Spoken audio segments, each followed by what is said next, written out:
صبح کاروں میں بھر کے لے جاتے ہیں اور ہم سب جا کے حلوہ پوری کھاتے ہیں. اب وہاں زمانے نے ترقی کر لی ہے, آپ ٹیلی فون کر کے گھر پہ بھی منگا سکتے ہیں. گرم پوریاں پھولی پھولی کار میں آ جاتی ہیں چند منٹ میں. یارکشائر ادبی فورم کی خوبی یہ ہے, اس میں مرد حضرات بھی ہیں لیکن خواتین بہت ہیں, پیش ہیں اور حیرت انگیز طور پر تخلیق کار ہیں. ساری کی ساری شعر کہہ رہی ہیں یا نثر لکھ رہی ہیں, اور ایک اور کام بھی بے مثال وہاں کر رہی ہیں. وہاں نوجوانوں کے لیے ورکشاپ کرتی ہیں, جس کے بارے میں ابھی تک ہی طے نہیں ہو سکا کہ ورکشاپ مؤنث ہے یا مذکر. نوجوانوں کے لیے ورکشاپ کرتی ہیں اور اس میں مشق کے طور پر نوجوان کبھی لکھنے کی مشق کرتے ہیں, نثر لکھنے کی مشق کرتے ہیں, کبھی شعر موضوع کرنے کی مشق کرتے ہیں. یہ کام جو ہے برطانیہ میں بہت ضروری ہے, یہاں بھی ضروری ہے. نئی نسل کو یہ ہنر ہینڈ اوور کرنا بہت ضروری ہے. ہم لوگ تو سرک جائیں گے لیکن آنے والی نسل کو کچھ نہ کچھ سونپ کے جانا ضروری ہے, اور یہ کام یارکشائر ادبی فورم وہاں کر رہا ہے ہندوستان میں 7 سمندر پار, یہاں سے 4000 میل دور, اور خوش اسلوبی سے کر رہا ہے. اور میں اس کے لیے ابھی اس کی عہدیدار نہیں رہی ہیں غزل انصاری, عرصے تک یہ تھیں, لیکن یہ کہ الیکشن کے بعد دوسری خواتین آ گئی ہیں, ان سے بھی زیادہ سرگرم ہیں, ان سے بھی زیادہ پرجوش ہیں. یارکشائر ادبی فورم میں بے انتہا کام ہو رہا ہے. یہ لوگ مجھے بلاتے ہیں, 3 گھنٹے سے بھی کم کا ریل کا سفر ہے, میں چلا جاتا ہوں. ایک بہت بڑے 5 اسٹار ہوٹل کے بہت بڑے ہال میں ان کی جلسہ گاہ ہے. وہاں یا تو موسیقی ہوتی ہے یا مشاعرہ ہوتا ہے یا ادبی جلسے ہوتے ہیں. جی لگ خوش ہوتا ہے. اس کے بعد اسی ہوٹل کے اوپر ایک کمرہ بک کرا دیتی ہیں, میں وہیں سو رہتا ہوں. صبح تک کے مجھے لے جاتی ہیں, آپ کو پتہ ہے کیوں, حلوہ پوری کھلانے.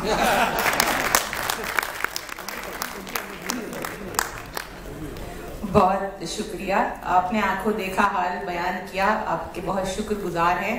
اور حلوہ پوری کا اتنا لالچ نہ دیں کہ یہاں سے سارے کے سارے پہنچے ہوئے ہوں. اتنے سارے کمرے ہم ہلٹن میں بک کرانے کے متحمل فی الحال تو بالکل نہیں ہو سکتے, لیکن آپ لوگوں کی دعاؤں سے انشاءاللہ آگے بڑھیں گے. بہرحال یہ ادبی جو کاوشیں ہماری ہیں وہ یہی ہے کہ وفاداری بشرط استواری.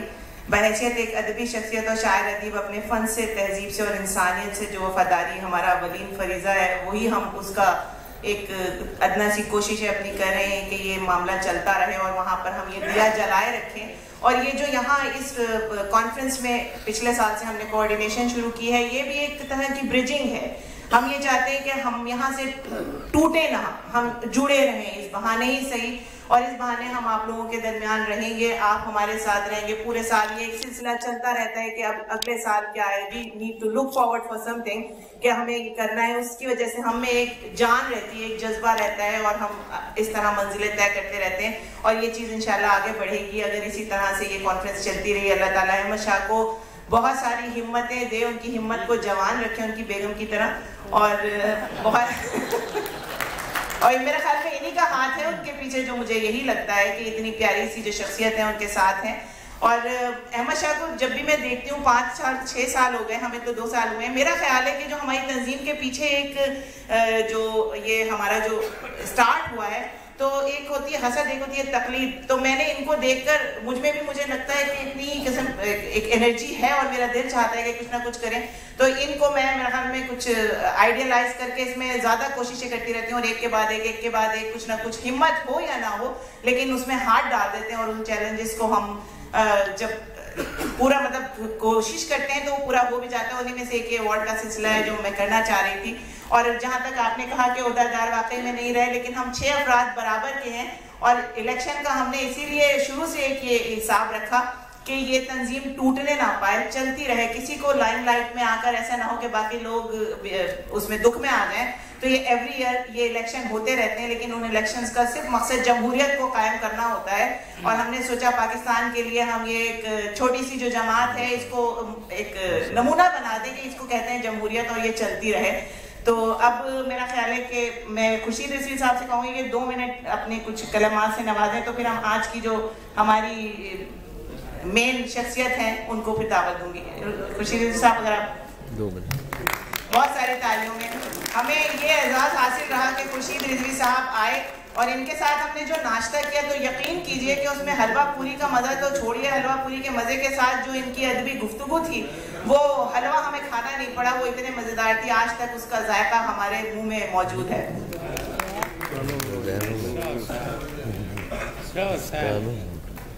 صدر نشین اجلاس محترم اسلم فروخی صاحب، خواتین و حضرات، آپ میں سے جو لوگ کل شام کے اجلاس میں موجود تھے انہیں یہ یاد ہوگا کہ میں کل بھی اچانک بغیر کسی وجہ کے یہاں بلا لیا گیا تھا اور اس کے نتیجے میں آپ کو میری کچھ الٹی سیدھی باتیں سننا پڑی تھیں.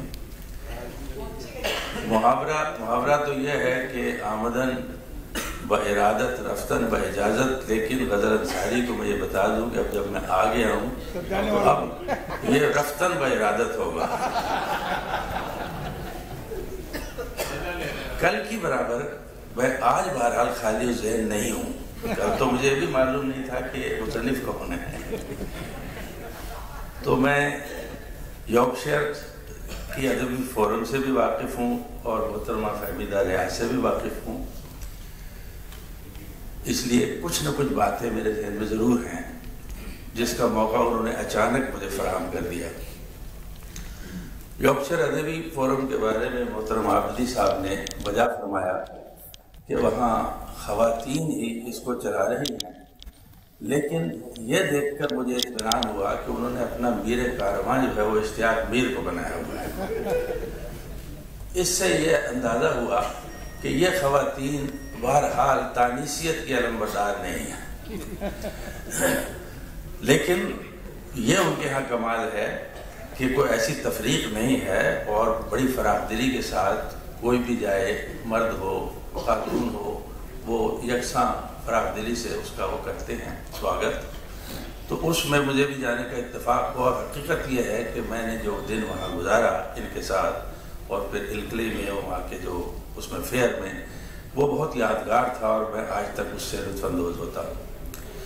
محترمہ فہمیدہ ریاض صاحبہ کو لائف ٹائم اچیومنٹ انہوں نے دیا ہے، ان کو میں ہدیہ تحسین اور ان کو ہدیہ تبریک پیش کرتا ہوں، اس لیے کہ یہ واقعی بڑی اہم بات ہے کہ آپ اپنے دور کے زندہ لوگوں کی قدر کرنا سیکھیں. فہمیدہ ریاض صاحبہ کا جب آغاز میں جب ان کی پہلی کتاب جس کا کہ آصف فروخی صاحب نے بھی ذکر کیا، جب وہ آئی تو واقعی یہی عالم تھا کہ لوگ دل ہی دل میں اس کی تخلیقی قوت کے بڑے قائل بھی تھے، لیکن اس پر بہت برہم بھی تھے، اس لیے کہ اس نوع کی جرأت کسی اور نے اس سے پہلے نہیں کی تھی. اور اس میں جس نظم کا انہوں نے حوالہ دیا، جس کے بارے میں ان کا خیال تھا کہ یہ انہیں اپنے والد سے اس کے متعلق نہیں پوچھنے چاہیے، اس نظم کے بارے میں مجھے اب تک یہ یاد ہے کہ اس کے تأثر میں مجھے کہیں بھی کوئی ایسی چیز نہیں نظر آئی سوائے اس کے کہ آپ ایک موضوع اس کے کچھ اور عنوان بھی اگر رکھ دیا جائے تو ادبی طور پر وہ ایک بلند ادب پارا تھا، جس میں ایک مخصوص سرشاری کی کیفیت کو جس انداز میں انہوں نے بیان کیا تھا وہ آج تک میرے ذہن پر نقش ہے. جب انہوں نے کہا کہ ازل سے رمیدہ کہیں کوئی ساتھ میری روح کے دشت میں اڑ رہی تھی، 1 گھنٹہ وہ ساتھ قریب تر چلی آئی، بلکہ 2 گھنٹے تک. یہ ادب پارا ہے اور اونچے درجے کا ادب پارا ہے. ادب نام ہی اس بات کا ہے کہ آپ جو بھی آپ کے جذبات احساسات جس کو آپ اپنا موضوع بنائیں ان کو بیئر فیکٹ کی سطح سے اٹھا کر ایک ارتفاع پہ لے جائیں. تو اسی طرح سے اسی کتاب میں ایک نظم تھی جو انہوں نے ایک بچے پہ لکھی تھی اور اس کی بھی 2-3 سطریں میرے ذہن میں جم گئیں کہ وہ غریب بچہ جو سمندر کے کنارے کچھ فروخت کرتا پھرتا ہے، اس کی کیفیت پر انہوں نے کہا کہ یہ طفل سمندروں کا جایا موتی کی طرح زمین پہ آیا، کنکر کی طرح ہے ٹھوکروں میں. تو یہ یعنی دیکھیے یہ ہے ادب کی طاقت کہ مجھے یہ بات شاید قریب 40 برس پہلے کی ہوگی ان کی کتاب جب میں نے دیکھی تھی، اور یہاں آتے ہی یہ تمام سطور میرے ذہن میں تازہ ہو گئے. تو ان کی ادبی تخلیقیت کا میں تہہ دل سے معترف ہوں. اور دوسری بات یہ کہ انہوں نے ایک لمبا سفر طے کیا جس میں جیسے کہ آصف فروغی نے کہا کہ انہوں نے مختلف جو چینلز تھے ادب کے ان کو کھگایا ہے.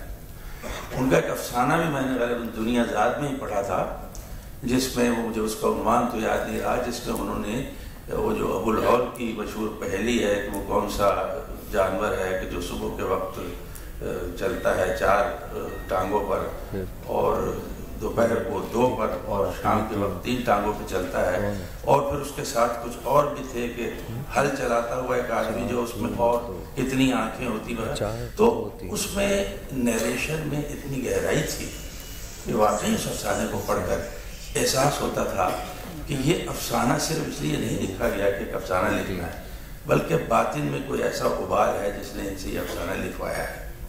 تو اس لیے ان کی جو تخلیقی قوت ہے اور ان کی جرأت مندی جس کی ہمیشہ داد دی جاتی ہے، یعنی آپ لاکھ ان سے اختلاف کریں، مجھے ہو سکتا ہے کہ جس چیز کے لیے وہ جرأت مندی دکھا رہی ہیں بسا اوقات اس سے اختلاف ہو کہ یہ جرأت مندی یہاں دکھائی جانی چاہیے یا نہیں، لیکن کچھ بھی ہو جائے آپ یہ بات نہیں کہہ سکتے کہ وہ اپنے ضمیر کے خلاف محض مصلحتاً کسی چیز کے لیے اٹھ کھڑی ہوں گی. وہ جو کچھ محسوس کریں گی، ہاں اس میں اگر کبھی انہیں یہ درمیان میں احساس ہو جائے، مجھے یہ یقین ہے کہ وہ ضدی اور ہٹیلی ہرگز نہیں ہیں. انہیں اگر جاتے ہوئے کسی مقصد کی طرف یہ ایک احساس ہو جائے اور یقین ہو جائے کہ یہ درست نہیں ہے تو وہ راستے سے پلٹ آئیں گی. مجھے اس بات کا یقین ہے، حالانکہ میں انہیں کوئی قریب سے ان کی شخصیت سے اتنی آگاہی نہیں رکھتا، لیکن ان کی تحریروں نے، کیونکہ تحریریں آدمی کے باطن کا زیادہ گہرا آئینہ ہوتی ہیں، ظاہری میل جول سے زیادہ وہ آپ کو بتاتی ہیں کہ آدمی کے باطن میں کیا ہے.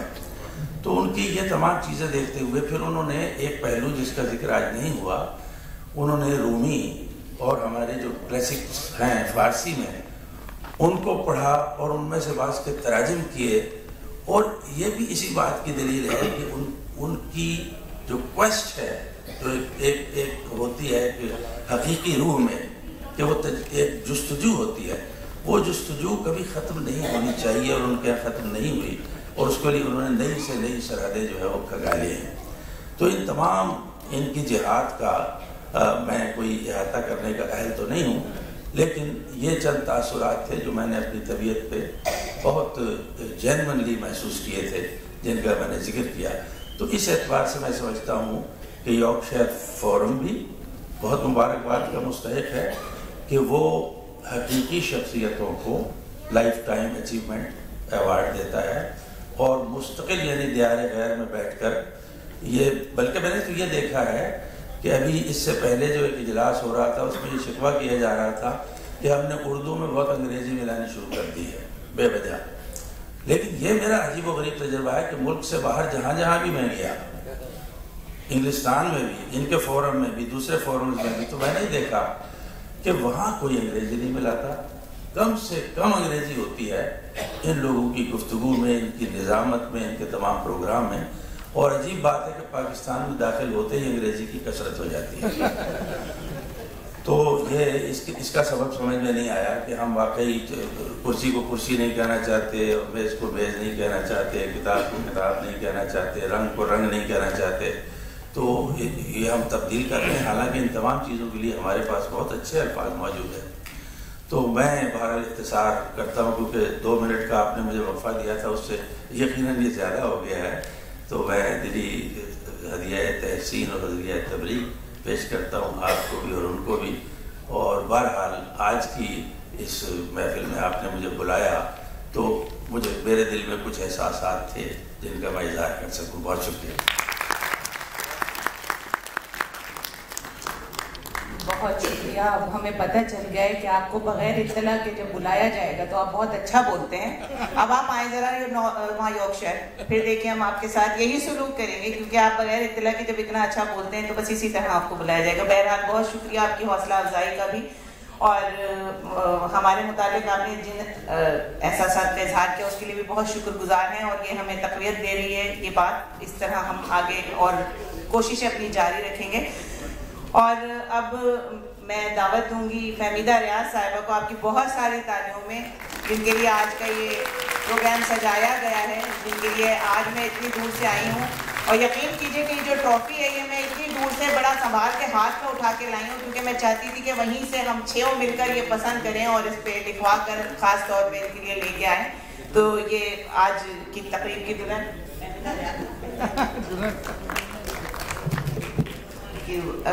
معزز حاضرین اور آپ لوگ، دیکھیے جب مجھے یہ بتایا فاطمہ حسن جو میری دوست ہیں کہ بھئی یہ یارکشائر ویمنز رائٹرز بھی ہیں، آپ کو ایک ایوارڈ دینا چاہتے ہیں لائف ٹائم اچیومنٹ، یقین جانیے مجھے بے انتہا خوشی اس بات کی ہوئی، بے حد خوشی کہ یہ جو وہاں پر یہ جوان سال لڑکیاں ہیں، ان لوگوں نے جو کچھ بھی میں نے لکھا اس کو پڑھا ہے، اور اب بہت ساری لکھ رہی ہیں، اور یہ بے انتہا کسی بھی رائٹر اور سوچنے سمجھنے والے انسان کے لیے خوشی کی بات ہوتی ہے کہ وہ ایک کوئی بیج جو کہیں گر گیا تھا یا شاید اس کے ہاتھ سے ہی گرا ہو، اس کو پھلتا پھولتا بھی دیکھ لے۔ یہ در حقیقت ایک بہت ہی خوشی کی بات ہے۔ مشکور ہوں زندگی کی کہ جس نے مجھ کو یہ دیکھنے دیا کہ وہ باتیں جن پر اتنی زیادہ لوگوں کو شوق لگا تھا اور جن کے باعث کس طرح کی گزر گئی زندگی ہم جیسے لوگوں کی، تو وہ برابر ہو رہا ہے بالآخر۔ وہ باتیں جو کہ بالکل بند قبروں میں کہی جاتی تھیں وہ اب کی جا رہی ہیں، اور بے شمار ایسی چیزیں ہیں جو سامنے اس طرح سے آتی ہیں، تو مجھے بے حد خوشی ہے سب سے پہلے تو، اور اس کے بعد پھر تشکر۔ دیکھو تم لوگ کہتے ہو لائف ٹائم، اب میں پاکستانی ہوں، جو کچھ کہ مجھ کو ملنا تھا وہ تو ملتا رہا ہے زندگی بھر، جوتے مکے لاتے گالیاں یہی سب وہ تو مل گیا، زندگی بھی گزر ہی گئی۔ شروع میں یہ کہ فحاشی، فحاشی ایسی ویسی اس کے اوپر باتیں کہی گئی، اور اس کے بعد پھر غدار، لیکن یہ کہ اب یہی چیزیں اپنا ایک تو نتیجے بھی نکال رہی ہیں، اور سامنے آج ہمارے ہیں جس راستے پر ہمارا اسٹیبلشمنٹ چلتا رہا ہے، اس کے سب کے نتائج ہمارے سامنے آ چکے ہیں، اور اب لوگ ان پر باتیں بھی کر رہے ہیں۔ لیکن یہ خوش قسمتی، بالکل خوش قسمتی کہ کہ تم لوگوں نے، آپ میں سے چند کچھ نے تو کم از کم اس کو جو کچھ بھی میں نے لکھا ہے اس کو پذیرائی دی۔ دیکھیے میں وہ لکھنے والی ہوں جس کا نام تک اردو کے تنقیدی جو مجموعے چھپے ہیں ان میں نہیں ہے، کہیں نہیں ہے، بالکل کچھ بھی نہیں لکھتے یہ میرے بارے میں، جیسے میں ہوں ہی نہیں، حالانکہ اب تو کتنا عرصہ گزر گیا لکھتے لکھتے۔ سلیم اختر صاحب نے ایک کتاب میں 4 لائنیں میرے لیے لکھی ہیں، اور اسے آپ کو پتہ چلتا ہے کہ ان لوگوں کا پرسیپشن کس طرح کا ہوتا ہے۔ لکھا ہے کہ فہمیدہ، اور ایک اردو کی مختصر ترین تاریخ، اس میں لکھتے ہیں فہمیدہ ریاض کی شاعرہ ہے جنسی پیاس کی بے حد شکار، اور وہ ان کی نظموں میں نظر آتی ہے، لیکن بات کیا ختم نہیں کرتی، 2 جملے آگے بھی لکھتے ہیں۔ دیکھیے نا، حقیقت یہ ہے کہ میں بہت زیادہ سوشلائز نہیں کرتی ہوں، ادیبوں سے زیادہ ملتی بھی نہیں رہی، دوسری طرح کی زندگی گزری، تو وہ میرے بارے میں کچھ بھی نہیں جانتے، نہ کبھی مجھ سے ملے نہ کچھ، لیکن آگے لکھتے ہیں کہ یعنی کہ جنسی پیاس کا شکار ہے، تو وہ سوچتے ہیں، کہتے ہیں کہ یہ کیا اس طرح کی عورت، اور جب تک تو میں کافی بہت زیادہ عمر کی بھی نہیں تھی، تو کہ یہ پیاس جو ہے تو یہ روکھی پھوکی سی زندگی گزار رہی ہے کیا؟ ایسا تو نہیں ہو سکتا.